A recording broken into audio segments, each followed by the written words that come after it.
The early 80s was perfect timing for arcade ports on home computers.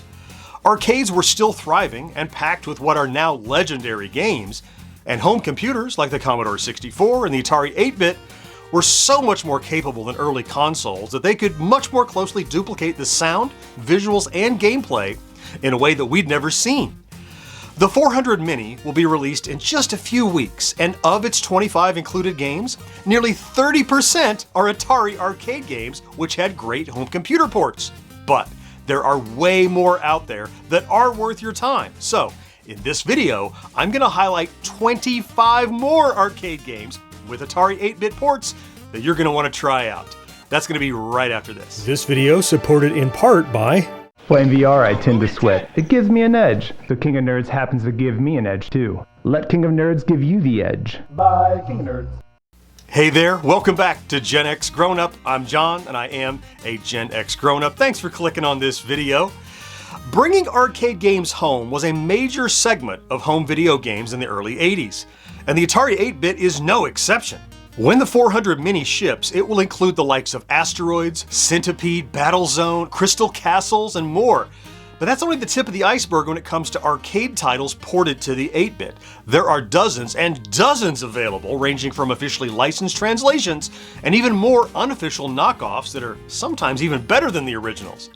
In this video, though, I'm going to stick to those officially licensed varieties, and I've skipped any that come pre-installed in the 400 Mini to bring you 25 more arcade games that you should definitely try out, especially if you're a fan of the originals that inspired them.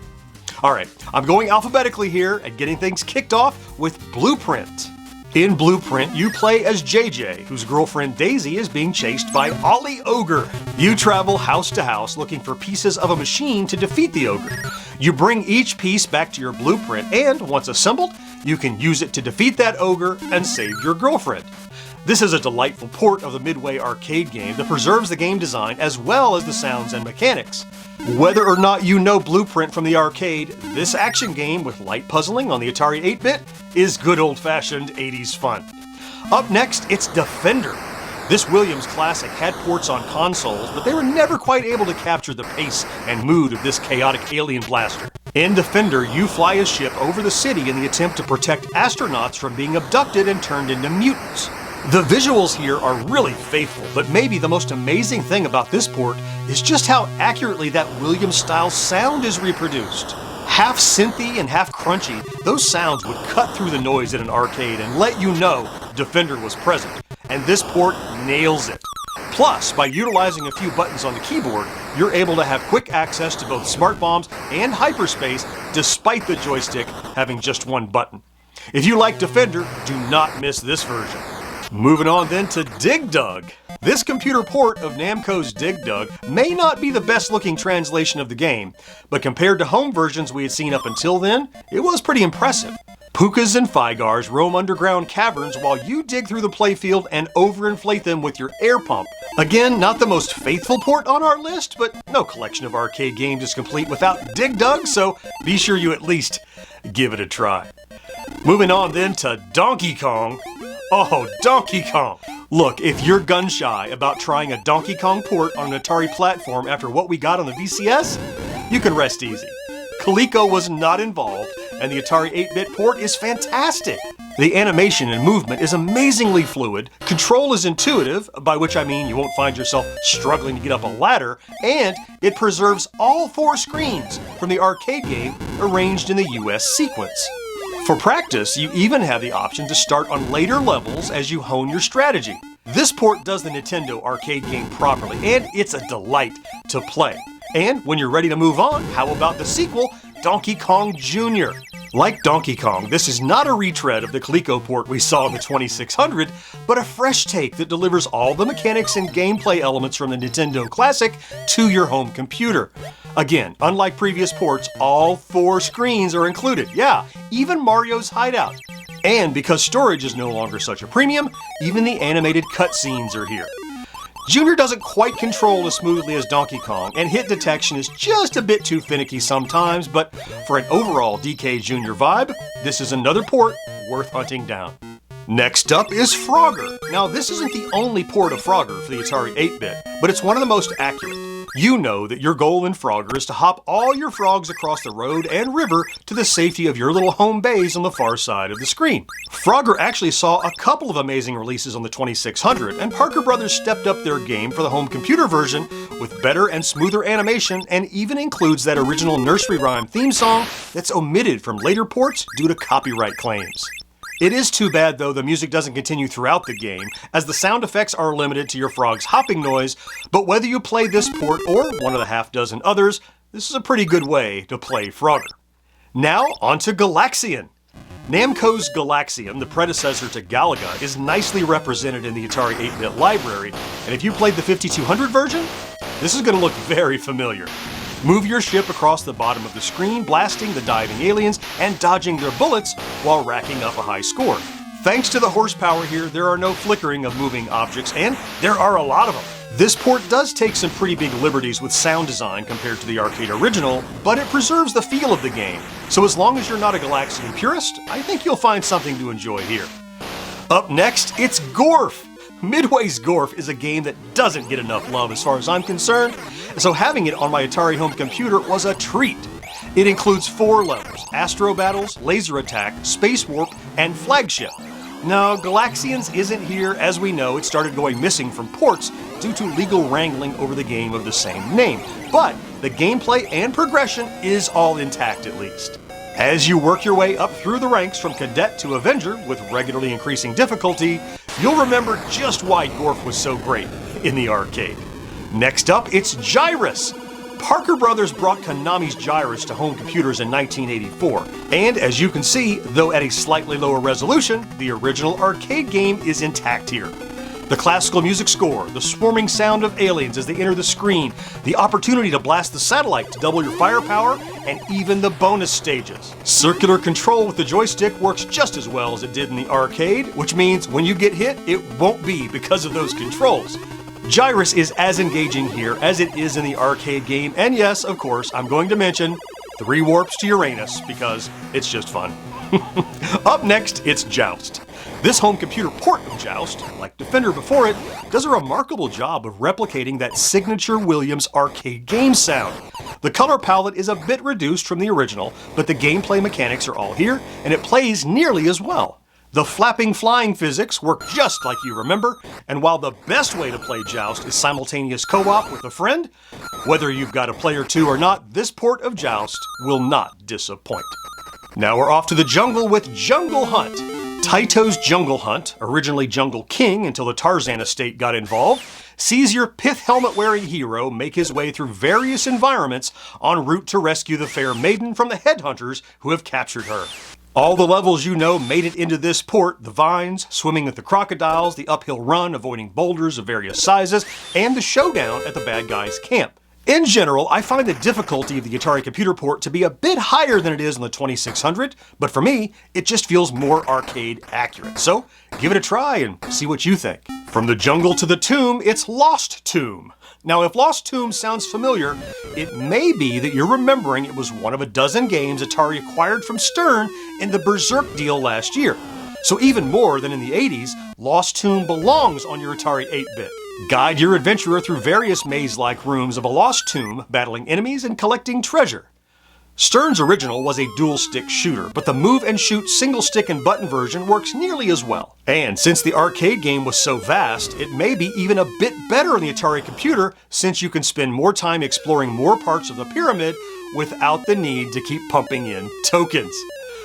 That's a dozen right there, and I'm not even halfway done. But before I continue, I'm going to direct you to our merch store, where you can find loads of nerdy designs that you can get on t-shirts, magnets, stickers, whatever.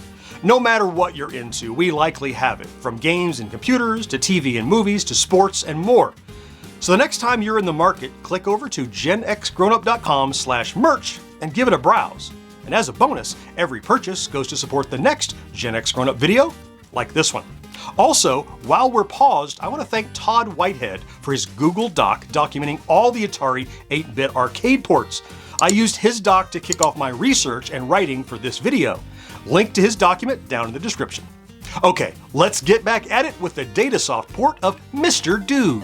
This 1984 translation of Universal's Mr. Do is a tremendous step up from how the game fared in the 2600. Rather than squish the vertical game into the middle of the screen, they instead chose to rotate the playfield to take full advantage of the real estate, and it works quite well. This version of Mr. Do does have a slightly reduced color palette, but all the elements of the game, from fruit to bad guys to bonus letters to apples and your little boomerang attack, it's here, and it feels nearly identical to the arcade experience. So, Mr. Do fans, rejoice, because this one is a winner. And speaking of Mr. Do, how about one of its sequels, Mr. Do's Castle? And whereas Datasoft ported the original, this one fell to Parker Brothers. Your goal is to traverse the castle, collecting cherries and defeating these little unicorn monsters. Collect all the keys to unlock a power pellet-like table turner that allows you to hunt down those unicorns, swing ladders back and forth to modify the castle, and amass the highest score. This is very nearly a pixel-perfect recreation of the arcade original, and while the controls are a bit finicky, once you get over that, you just might forget you're not at the arcade. Up next, it's Ms. Pac-Man. Now, I know, I don't have to explain Ms. Pac-Man to anyone who clicked on this video, so instead, I'll tell you that this Atari 8-bit port has all the elements you'd hope to see. Fruit running through the maze, multiple maze layouts, and mid-level intermissions, it's all here. The graphical and sound design does take a few liberties, but the spirit and tone of Miss Pac-Man is here, so don't pass her up. And if you're familiar with this young lady, you're certainly going to be familiar with her gentleman friend, Pac-Man. Atari brought Pac-Man to its home computer line in 1982, and after the version for the 2600 left many of us crying over our joysticks, I'm happy to report that the port for home computers is much truer to the original. Again, fewer colors than the arcade legend, and the orientation is turned to horizontal rather than vertical, but the general gameplay, graphics, and sound are much truer, making this home version the standout compared to its more well-known 2600 cousin. Now we're off to Pengo. In Pengo, Sega's icy penguin action puzzler, you are Pengo the penguin who must complete each ice cube maze by either defeating all the snow bees or aligning the 3 special cubes. How you accomplish this task is up to you, but whether you're playing the arcade original or this 1983 Atari port, you'll feel right at home. Pengo on the Atari home computer retains all the game elements, matches the graphics design, and even has that catchy background tune to keep you warm as you play. Pengo fan or not, this port is well worth a try. Now we're off to Pooyan. Datasoft is back with another entry, and this time it's Konami's Pooyan. A crazy twist on the 3 Little Pigs fairy tale, you're a mama pig and a parade of wolves are using balloons to get to you. If you can pop their balloons, they'll fall to their fate, but let them get past you and they try to bite you or maybe crush you with a rock, and you're all that stands between them and your 3 piglets. This port lacks some of the polish of the arcade original, but like so many on our list, it does retain all the game modes and mechanics, and even preserves that soundtrack. Pooyan may be a lesser-known arcade game, but this respectable port should earn it a spot in your rotation. Now we're on to Popeye. In Nintendo's Popeye, converted to the Atari 8-bit by Parker Brothers in '83, you take on the role of Popeye as you navigate 3 separate levels, collecting hearts or musical notes or letters being tossed down by your love, Olive Oyl. Brutus is hot on your tail though, as is the Sea Hag. Luckily, you've got your wits, your fists, and a few cans of spinach to help you out. The sprites here may have a bit less detail than in the original arcade, but that doesn't do much to detract from the feel of the game. Oh my gosh, did I have a lot of fun with this on my Atari home computer, and now you can too. Up next is everyone's favorite foul-mouthed cube hopper, Q*bert. Q*bert on the Atari 8-bit isn't a technical marvel, but neither was the original Gottlieb arcade game first released in 1982.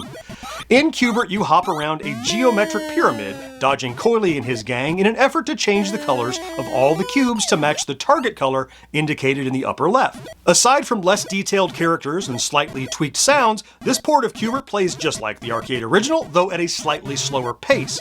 So while you're building that arcade library for the 400 Mini, it's worth including Q*bert. Up next, it's Kix.